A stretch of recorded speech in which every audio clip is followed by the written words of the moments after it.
আসসালামু আলাইকুম।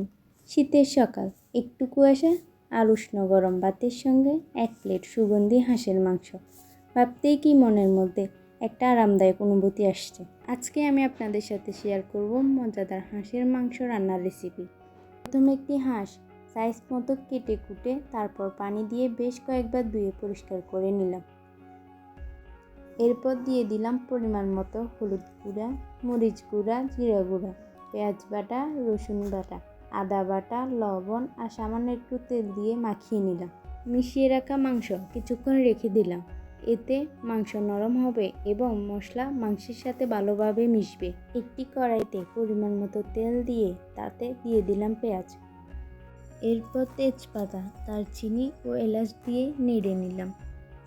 পেঁয়াজের রং একটু বাদামি হলে তাতে দিয়ে দিলাম ম্যারিনেট করা হাঁসের মাংস। এরপর ভালো করে কষিয়ে নিব যতক্ষণ না মাংস থেকে তেল ছাড়তে শুরু করছে। ভালো করে কষানো হয়ে গেলে তাতে দিয়ে দিলাম আলু দিয়ে ভালোভাবে মিশিয়ে নিলাম যেন মশলার স্বাদ আলুর মধ্যে ঢুকে যায়। এরপর পরিমাণ মতো পানি দিয়ে ঢেকে দিলাম। রান্না হয়ে এলে দিয়ে দিলাম ধনেপাতা। এরপর কিছুক্ষণ নেড়ে চেড়ে চুলা থেকে নামিয়ে নিলাম। এই রেসিপিটি আপনাদের ভালো লাগলে শেয়ার করুন। Thanks for watching.